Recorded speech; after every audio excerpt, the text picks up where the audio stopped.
하나님 말씀 보겠습니다. 열왕기하 22장 3절에서 13절 말씀까지입니다. 한 절 제가 읽고 한 절 찬양대 읽고 한 절 온 회중이 함께 있습니다.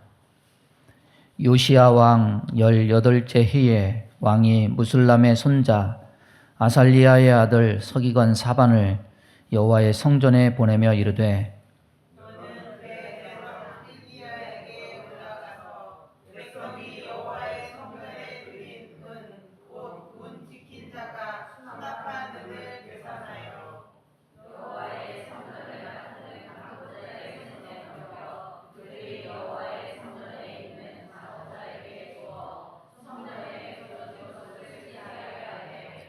곧 목수와 건축자와 미장이에게 주게 하고 또 제목과 다듬은 돌을 사서 그 성전을 수리하게 하라. 그러나 그들의 손에 맡긴 은을 회개하지 말지니 이는 그들이 진실하게 행함이니라.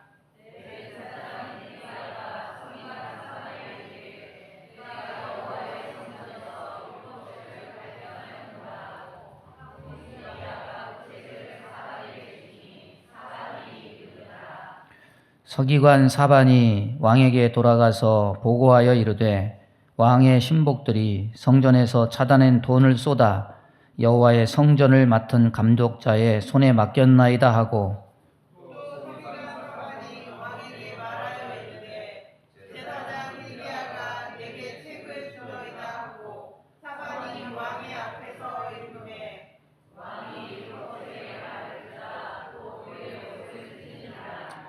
왕이 제사장 hil기야와 사반의 아들 아히감과 미가야의 아들 악볼과 서기관 사반과 왕의 시종 아시야에게 명령하여 이르되 다 같이 합니다.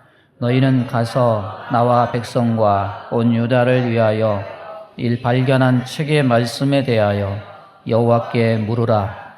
우리 조상들이 이 책의 말씀을 듣지 아니하며 이 책에 우리를 위하여 여호와께서 우리에게 내리신 진노가 크도다. 아멘. 말씀 전하겠습니다. 어제 오후에 설교를 준비하고 있다가 심장이 뚝 너무 충격을 받아가지고 전화가 왔어요. 평소에 이렇게 자주 전화를 하시는 분이면 괜찮은데 이병주 집사님이 갑자기 2시 넘어서 전화를 하니까 제가 전화를 못 받았어요. 너무 당황해가지고 혹시나 아버님 돌아가셨습니다. 이런 상상을 하면서 야 이거 어떡하냐. 그래가지고 마음을 진정을 다 시키고 다시 전화를 들고 전화를 했어요. 그랬더니 다행히 그건 아니고 정말 10년 감수해서 지금도 심장이 벌렁벌렁거려요.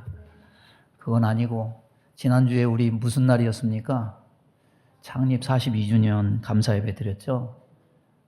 장로님이 그 사실을 알고 헌금하고 싶다고 계좌번호 가르쳐달라고 확인한다고 전화를 하신 거예요. 아유 내가 진짜 지금 생각해도 내가 10년 감수한 것 같아요. 너무 갑자기 그렇게 전화를 하시니까요. 여러분 어르신들 이렇게 연로하셔가지고 힘이 없어지고 힘이 빠지고 이런 모습 보면 참 안타까워요. 그런데 어쩌겠습니까? 우리가 이렇게 생로병사 희노애락이 있다가 하나님 나라로 가는 것이 이것이 인생이고 이런 걸 거치지 않는 사람은 한 사람도 없죠. 뭐 나라도 그렇고 사회 제도도 그렇고 탄생, 쇠락, 죽음의 사이클을 거쳐서 결국에는 하나님 곁으로 가는 것이 인생의 갈 길입니다. 전도서 1장 9절에 보면 해 아래 새 것이 없다고 그랬습니다. 모든 생명체, 세상에 있는 모든 것이 다 새로 태어남과 동시에 시간이 갈수록 쇠락의 길을 걷지 아니하는 것이 없습니다. 세상에 있는 하나님의 성전도 예외가 아닙니다. 여러분 역대하 29장 말씀을 보면은 다윗이 자기 아들 솔로몬에게 성전 건축을 하게 하려고 얼마나 많은 준비를 했는가 알 수 있습니다. 말년에 삶의 목표를 성전 건축에 두고 준비 작업에 몰두했습니다. 성령의 감동을 통해서 성전의 설계도를 받고 성전 건축을 위해서 쓸 모든 재료, 자기 가지고 있는 모든 사재를 다 털어서 금과 은과 보석과 철과 석수와 백향목과 모든 장인들을 철저하게 준비했습니다. 또한 백성들도 다윗의 솔선수범하는 모습을 보고 자원하여 드리고 싶은 그 성심으로 여호와께 제물을 드립니다. 솔로몬이 성전을 건축한 후에 성전을 봉헌할 때 말씀 보면은 여호와의 영광이 하나님의 전에 가득했다고 그랬습니다. 또 스바 여왕이 솔로몬의 소문을 듣고 친히 방문해서 솔로몬 왕궁의 모습과 그 여호와의 전에 올라가는 층계를 보고 정신이 황홀했다. 그만큼 이스라엘 역사상 이 새롭게 건축된 솔로몬 성전의 모습은 하나님의 은혜가 충만한 곳이었고 또 사람 보기에도 정신이 황홀할 정도로 그 당시에 아름다운 건축물이었던 겁니다. 그러나 이 솔로몬 성전도 영원하지 못했습니다. 세월이 지나는 동안에 처음 성전을 봉헌할 때 가득했던 여호와의 영광은 점점 사라져서 영적인 쇠락의 길을 걷고 외형의 모습도 성전이 군데군데 부서지고 낡게 되는 것을 면치 못했습니다. 성일교회 지금 우리가 있는 이 예배당은 2000년도 8월 31일에 입당 예배를 드렸습니다. 벌써 24년이 됐어요. 24년 지난 건물 치고 건물 뼈대가 튼튼해서 아직까지 뭐 새고 이런 데는 없는 거 정말 하나님께 감사해요. 또 성도 여러분의 사랑의 손길과 수고가 이 성전을 이렇게 유지할 수 있도록 이렇게 했을 겁니다. 계속 수리하고 쓸고 닦고 이 유지보수는 앞으로도 끝날 일이 아니고 앞으로 더 많아지고 계속될 일이라고 봅니다. 오늘 말씀은 요시야 왕도 성전을 유지보수하기 위해서 수리한 말씀입니다.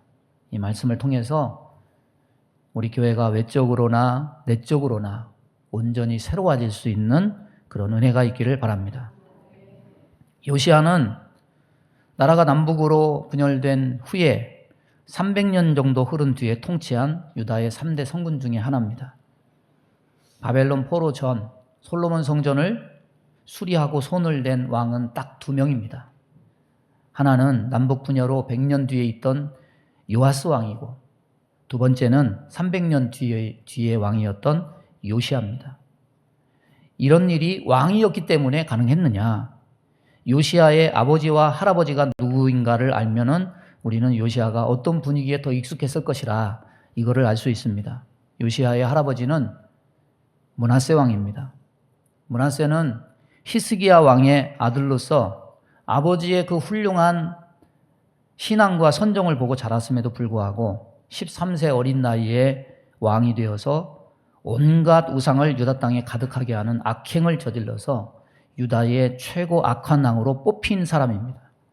므낫세의 아들이자 요시야의 아버지인 아몬은 25살의 왕이 되어서 므낫세가 행하던 그 악행을 그대로 본받아서 여호와 앞에 교만하게 행하다가 불과 2년의 짧은 날 동안에 그것도 신하들에 의해서 비참한 최후를 맞춰야 했던 그런 왕이었습니다.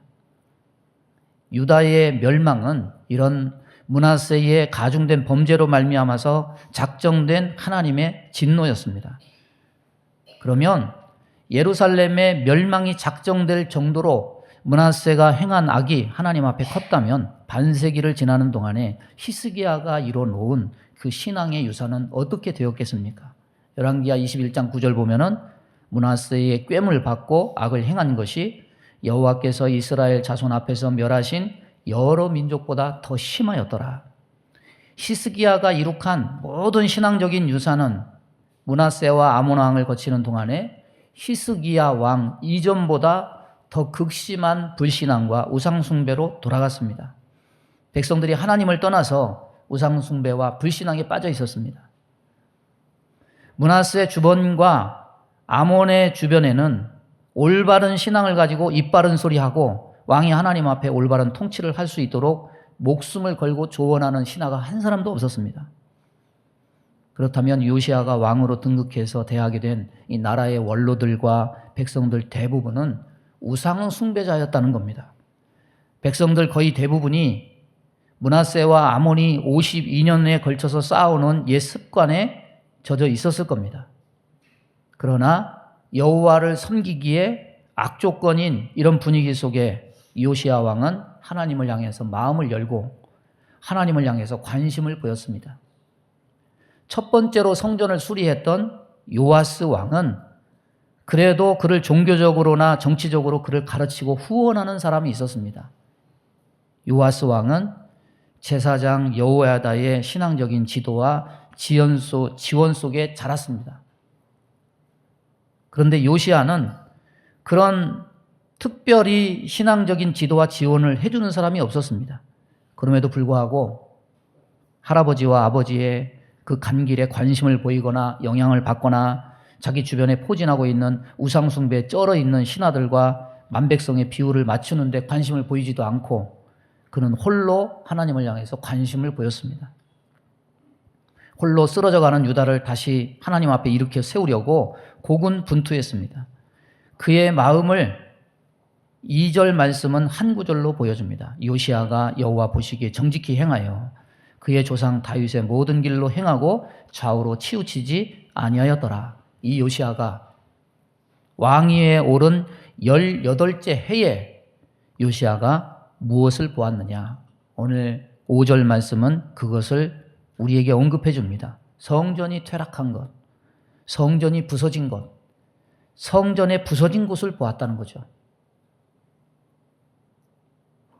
TV에서요, 서울 북촌 한옥마을에 사는 사람들의 고충, 고민을 비추는 것을 봤습니다.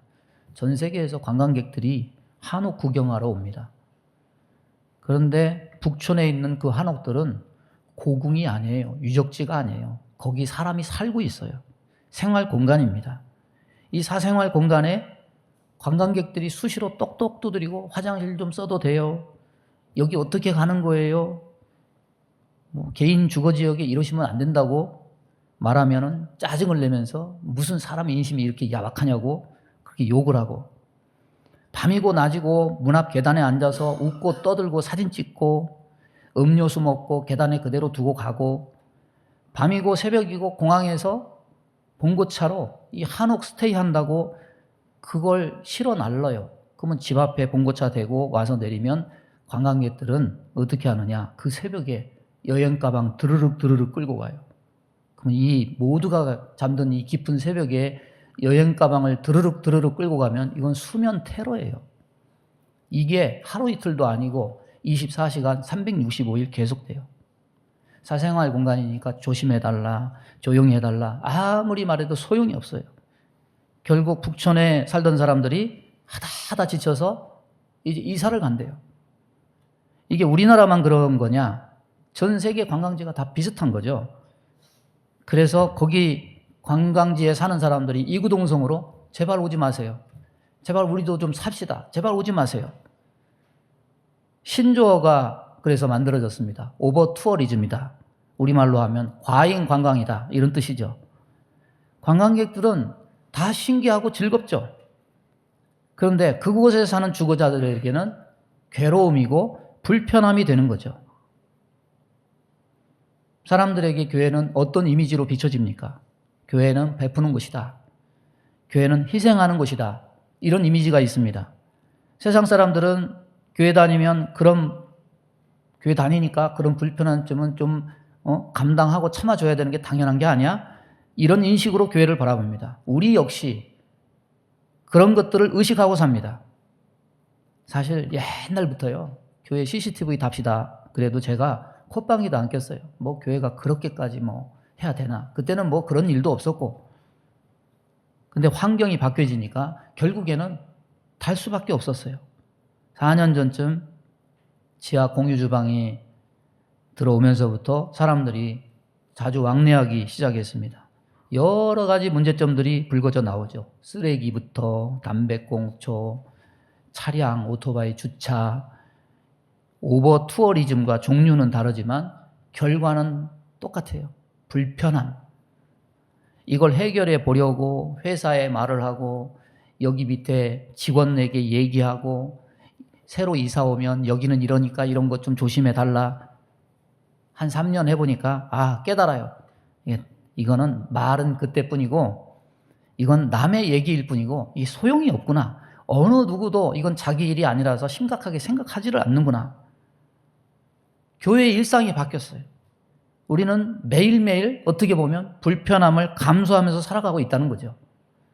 권사님들이 수시로 들락날락하면서 담배꽁초 줍고 쓰레기 치우고 이래서 주변 환경이 좀 그래도 깨끗하게 유지되고 있는 거예요. 교회는 세상 속에 들어가서 빛과 소금이 되라고 예수님이 하셨으니까 세상 사람과 함께 살아야 되고 공존해야 하는 게 성경적인 거 맞습니다. 그래서 그냥 그러면 우리가 불편함을 감수하고 참고 견디기만 하면 되느냐. 제가 이런 문제들로 막 어떤 때는 막 화를 내고 막 짜증이 나고 씨름하다 보니까 거기서 뭔가 하나 생각되는 게 있어요. 이 불편함을 넘어서는 문제들이 있다. 예를 들면 이런 겁니다. 비가 내리면 평소에는 길가 펜스에 사람들이 그 도로 방향을 향해서 이렇게 하고 담배를 피워요. 근데 비가 오면 비 오는데 거기서 담배 피울 수 없으니까 전부 어디로 들어오냐? 교회 처마로 다 들어와요. 근데 어떤 사람들은 수예배실 작은 문이고 본당으로 들어오는 큰 문 앞이고 그거 뭐 따지지도 않아요. 거기에 기대서 그 앞에서 담배를 피워. 우리 교회는 창문이 없죠. 우리 교회 특징은 창문이 없어요. 이 바람길 역할하는 게 교회 문틈입니다. 외부 공기층이 힘이 세니까 문 틈으로 바람이 밖에서 안으로 들어와요. 제가 뭐 담배를 피워본 적이 없으니까 관심이 있거나 접할 기회는 없었지만은 이 주변 환경이 이러다 보니까 담배의 특성을 깨달았어요. 이게 뭐냐면요. 저 멀리 10m에서 담배를 피워도 희한하게 담배 연기가 나만 쫓아다니는 것 같아. 이게 10m 옆에서도 저기서 담배 피면 담배 연기가 여기까지 오더라고요. 담배 연기가 사람을 따라다니는 것만 같아요. 여러분, 담배 연기 특성이 이런데 문 앞에서 담배를 피면 어떻게 될까요? 어느 날 교회 문을 열고 교회 안으로 들어오니까 담배 연기가 자욱해요. 충격이야. 본당 문 앞에도 담배 연기가 스며들고 있는 걸 봤어요. 야, 이거는 불편을 감수할 문제가 아니구나. 불편함을 넘어서는 문제가 되고 있구나. 우리가 예배하고 기도하는 곳에 어떻게 담배 연기를 감수하면서 예배하고 기도할 수 있겠나? 담배꽁초 줍고 청소하는 그 불편함이야 감수할 수 있겠지만은 불편함을 넘어서 저들의 행동이 이곳에 교회가 세워진 이유와 목적을 침해하고 있다면은 이것은 전혀 다른 문제가 된다는 걸 깨달았어요. 여러분, 이곳에 예배당이 있는 가장 우선된 이유는 내 집은 만민의 기도하는 집이라. 성도들이 이곳에서 다른 거 하려고 여기가 필요한 게 아닙니다. 예배하고 기도하기 위함입니다. 이것은 받아들이고 불편함을 받아들이고 감내해야 될 문제가 아니구나. 이걸 방어해야 될 문제구나. 이런 생각이 들었어요. 안 되겠어요. 일단은 두꺼운 문풍지를 사다가 문틈을 막았어요. 근데 막았는데도 들어오더라고요. 밖에서 들어오는 바람을 이걸 어떻게 할 수가 없더라고요. 그래서 어떻게 했냐면 이 밖에서 들어오는 바람을 강제로 밖으로 밀어내려고 작은 문, 큰 문 앞에 서큘레이터를 사다가 설치를 해놔서 강제로 문틈 사이로 바람이 나가라고 그렇게 설치를 해놨어요. 요즘에 웬만하면 담배 연기 교회 안으로 못 들어와요. 다행히. 교회 밖에 철제 차단막, 시선이 불편한 분들도 있을 겁니다. 저도 불편해요. 그게 마치 어떤 암시를 사람들에게 주냐면 여기는 교회 땅이니까 들어오지 마. 이런 암시처럼 느껴지기 때문이죠. 그런데 그럼에도 불구하고 저걸 설치할 수밖에 없었어요. 몇 개월 고민을 하다가.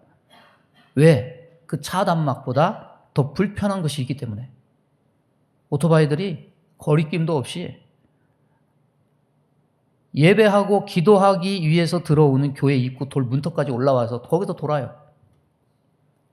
이게 마치 어떤 것으로 이 마음에 찍혀지냐면 외부인들이 아버지 집에 신발 신고 들어와가지고 안방을 헤집는 그런 느낌이 들어서 너무 괴롭더라고요. 여러분, 이것은 불편함을 넘어서는 문제죠. 어느 교회가 예배당을 건축했습니다.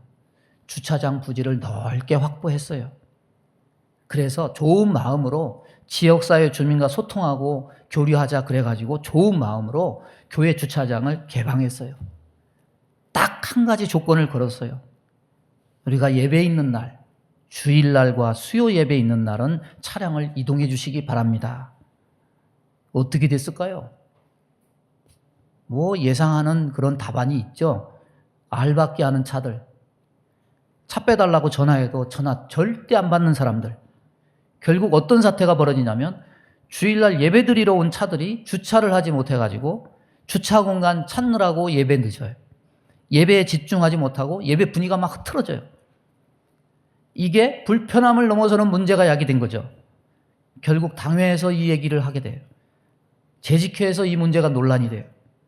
교회가 세상을 향해서 선의를 베풀고 희생하고 감수하는 것이 교회가 해야 될 사명 중 하나임이 맞지만, 그러나 그것이 가장 교회의 기본적인 사명인 하나님을 향한 예배와 기도를 방해하는 요소가 될 때 이거는 불편을 감수해야 될 문제가 아니라는 거죠.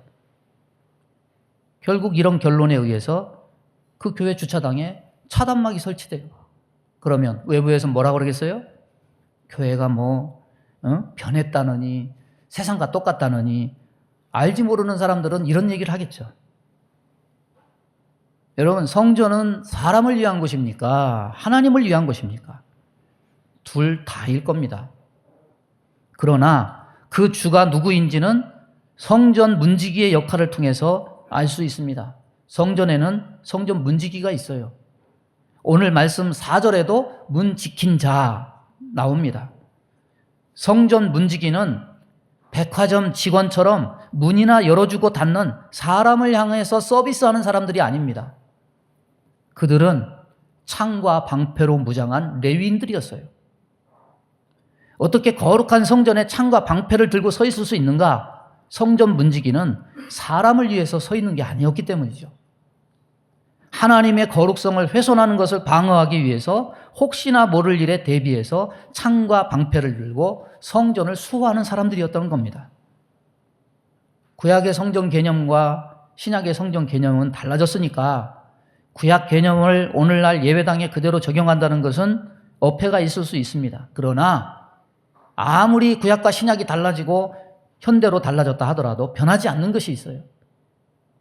성전은 그게 건물 성전이든 심령 성전이든 가장 핵심은 뭐냐면 거룩한 곳, 구별된 곳, 하나님을 위한 곳이라는 거죠. 이것이 무너지거나 훼손되면 안 된다는 거죠. 세상의 빛과 소금이 되라고 했다고 해서 세상 사람들과 더불어 살아갈 때 사람 기준에만 맞추면 뭐 교회가 이래, 뭐 교회가 뭐 저렇게 뭐 이렇게 사람을 막아, 이런 기준에만 맞추다 보면은 오류가 생길 수가 있어요. 불편함을 넘어서는 문제가 보이지 않을 수가 있습니다. 그러나 하나님의 기준에 맞추면 불편함을 넘어서는 문제들이 보이고 그것 때문에 무엇이 무너지고 부서지게 될지 보이게 됩니다. 여러분, 건물이 낡고 비가 새는 것만 부서지는 게 아니에요. 교회가 세워진 목적과 방향보다 사람 우선으로 행하여질 때도 무너지고 부서질 수 있는 겁니다.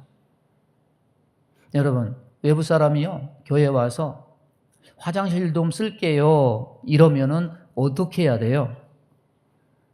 당연히 쓰세요. 이게 우리의 역할이죠. 그런데 아닐 때도 있더라고요. 우리 강 권사님이 어느 날 교회에 도착하니까 교회 안 들어가고 문을 열고 가만히 서 있어요. 왜 그러냐니까 자기가 문을 여는데 누군가 뒤에서 쑥 오면서 화장실 좀 쓸게요. 그리고 쑥 들어간 거죠. 그러니까 이게 웬 낯선 남자가 그렇게 쑥 들어가니 겁이 더럭 나니까 거기에 안 들어가고 이렇게 있는 건데, 마침 제가 와가지고 무슨 일이에요? 그러니까 화장실 쓴다고 들어갔어요. 그래요. 그리고서 좀 지나면 나올 줄 알았는데 안 나와요.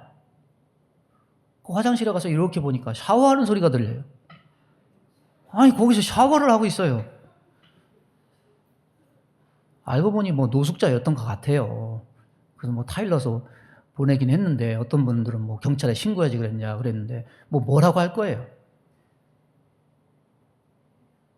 교회 혼자 있는데 모르는 낯선 남자한테 선뜻 화장실 쓰라고 할 수 있어요? 거기에서 위험되는 요소들이 어떻게 될지 어떻게 알고, 분별을 잘해야 되겠구나. 그래서 내가 강권사님한테 혼자 있을 때 절대 문 열어주지 말고 화장실 쓴다고 그래도 여 위층에 가서 쓰라고 그러라고 제가 이렇게 단도리를 하고 그랬는데, 여러분, 저와 여러분도 분별 잘해야 돼요. 요시야 왕은 이것을 본 거예요. 저와 여러분도 우리의 결정과 우리의 생각 때문에 무엇이 무너지고 무엇이 부서질 수 있다는 것을 볼 수 있는 그런 해안이 열려질 수 있기를 바랍니다. 요시야가 하나님을 향해서 가진 관심은 성전 외형을 수리하는 것으로 표현되었지만은, 성전 수리하는 것은 외형적인 것을 보수하는 것으로 끝나지 않았습니다. 하나님은 성전에서 율법책을 발견케 하심으로 성전 수리는 외형에서 마음의 성전을 수리케 하시는 것으로 이어지게 했습니다. 발견된 율법책을 서기관 사반이 요시야 왕 앞에서 읽으니까 왕이 그의 옷을 찢었어요. 10절 후반절에 보니까 사반이 왕의 앞에서 읽음에 왕이 율법책의 말을 듣자 곧 그의 옷을 찢으니라.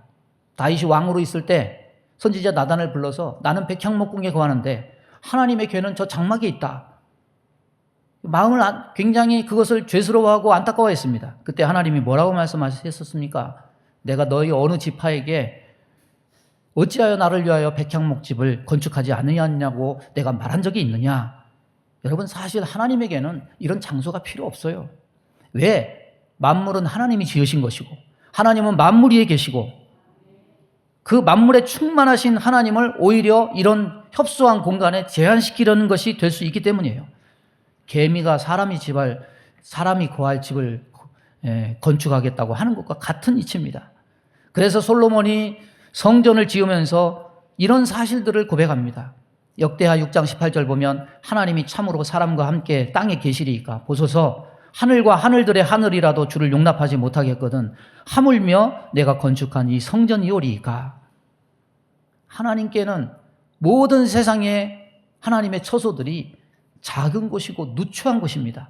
그럼에도 불구하고 하나님은 이 성전 짓는 모든 이들을 향해서 그거 필요 없어 이렇게 하지 않고 어떻게 말씀하시느냐. 여기 뭐라고 적혀 있습니까? 내 눈과 마음이 항상 여기에 있으리라. 하나님이 함께 거하시겠다고 말씀하셨어요. 하나님은 그 집에서 백성들의 마음을 받으시기를 원하셨습니다. 그 집에서 기도하는 백성들의 기도를 들으시기를 원하셨습니다. 그러나 이스라엘 백성들이 마음을 들인 게 아니라 형식만 드려요. 하나님은 이것을 굉장히 불편해하셨고 괴로워하셨습니다. 여러분, 사람의 마음만 불편한 게 있는 것이 아니에요. 하나님도 때로 자기 백성 때문에 불편해하십니다. 말라기 1장 10절 보면은 어떤 말씀까지 하느냐. 너희 중에 성전 문을 닫을 자가 있었으면 좋겠도다. 성전은 건물로만 존재하는 것이 아니죠. 성전은 목적이 있는 곳입니다. 이 성전은 하나님의 백성들의 마음을 담는 곳입니다. 성전이 성전되는 이유를 하나님은 솔로몬에게 말씀하셨습니다. 역대하 7장 12절 이하를 보면은 내가 이미 내 기도를 듣고 이곳을 택하여 내게 제사하는 성전을 삼았으니 혹 내가 하늘을 닫고 비를 내리지 아니하거나 혹 메뚜기들에게 토산을 먹게 하거나 혹 전염병이 내 백성 가운데 유행하게 할 때에 내 이름으로 일컫는 내 백성이 그들의 악한 길을 떠나 스스로 낮추고 기도하여 내 얼굴을 찾으면 내가 하늘에서 듣고 그들의 죄를 사하고 그들의 땅을 고칠지라. 이제 이곳에서 하는 기도에 내가 눈을 들고 귀를 기울이리니 이는 내가 이미 이 성전을 택하고 거룩하게 하여 내 이름을 여기에 영원히 있게 하였음이라.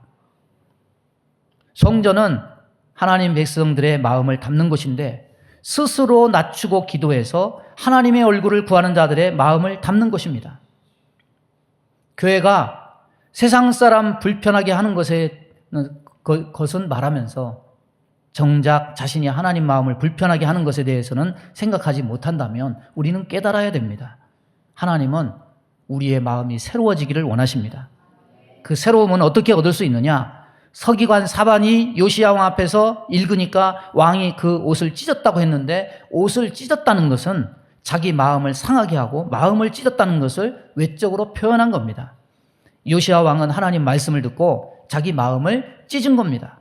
하나님은 그것을 보셨습니다. 그래서 19절 말씀에 내가 이곳과 그 주민에 대하여 빈터가 되고 저주가 되리라고 한 말을 내가 듣고 마음이 부드러워져서 여호와 앞 곧 내 앞에서 겸비하여 옷을 찢고 통곡하였으므로 나도 내 말을 들었노라. 여호와가 말하였느니라. 주님 앞에 올 때 우리의 마음을 찢는 은혜가 있기를 바랍니다. 성전은 하나님의 백성들의 마음을 담는 곳입니다. 어떤 요리사가 무슨 요리 비법인 줄 알고 애지중지하고 가지고 다니는 것을 이렇게 보니까 그게 뭐냐면, 헝겊으로 싼 게 뭐냐면 밀가루 반죽을 헝겊에 싸가지고 굳지 않도록 일정한 물기와 습도를 머무는 그런 촉촉한 상태로 소중하게 보관하다가 필요하면 언제라도 그 반죽으로 요리할 수 있도록 하는 것을 봤습니다. 여러분, 우리의 마음이 굳어지면 이 예배당은 겉은 그럴싸한 새 그릇일지라도 속은 딱딱하게 굳은 그런 음식을 하나님께 드리는 것과 같습니다. 하나님은 이 제단에서 스스로 낮추어 기도하고 여호와의 얼굴을 구하는 자를 찾으십니다. 상한 심령으로 통회하고 젖은 눈으로 주를 바라보는 자를 찾으십니다. 그 사람을 향하여 눈을 들고 하나님은 그 사람의 기도에 귀를 기울이신다고 했습니다. 건물만 멀쩡하면 안 돼요. 건물만 수리하면 안 돼요. 우리의 마음의 성전도 함께 수리가 되어야 됩니다. 말씀을 정리합니다. 여러분, 서로가 좋은 관계인 것을 가장 이상적으로 상징하는 게 뭔지 아십니까? 그거는 밥을 같이 먹는 거예요.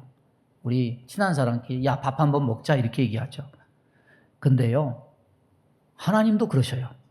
성경에는 유독 밥 먹는 얘기가 가득합니다. 하나님은 우리의 일용할 양식에 유독 관심이 많으셔요. 10계명 받은 후에 70인이 하나님 앞에서 먹고 마셨고, 광야에서 만나와 메추라기로만 먹이신 것이 아니죠. 엘리야에게 까마귀를 보내서 먹이시고, 양식이 다 지나여지니까 사렙다 과부에게 보내서 공개하게 하셨고, 나라가 망해져서 성 안에 음식이 다 지나여지는데 예레미야를 성중에 떡이 닿을 때까지 하나님이 그것을 공개하셔요. 예수님은 오병이어 칠병이어를 베푸셨고, 떡과 포도주로 성만찬을 제정하셨고, 부활하신 후에 직접 물고기를 가지고 아침 식사를 제자들에게 제공하셨습니다. 그리고 심지어 계시록 말씀에도 예수님과의 관계를 어떤 관계로 그리고 있느냐, 계시록 3장 20절 보면 볼지어다 내가 문 밖에 서서 두드리노니 누구든지 내 음성을 듣고 문을 열면 내가 그에게로 들어가 그와 더불어 먹고 그는 나와 더불어 먹으리라. 밥을 기쁘게 먹으려면 어떻게 해야 돼요? 불편함이 없어야 돼요. 서로가 불편함이 없어야 돼요. 불편함 갖고 밥 먹으면 체해요. 안 돼요. 성전이 성전 되는 것은 하나님 마음에 불편한 것들이 제거되는 겁니다. 요시야는 이것을 보았고 고쳤습니다. 사람에게 맞추면 하나님을 불편하게 할 수 있어요. 하나님께 초점을 맞춰야 하나님의 불편함이 제거될 수 있습니다. 저와 여러분이 부서져가는 것을 발견할 수 있게 되기를 바랍니다. 그래서 우리는 겉만 단장하면 안 되고 마음의 성전도 함께 수리해야 됩니다.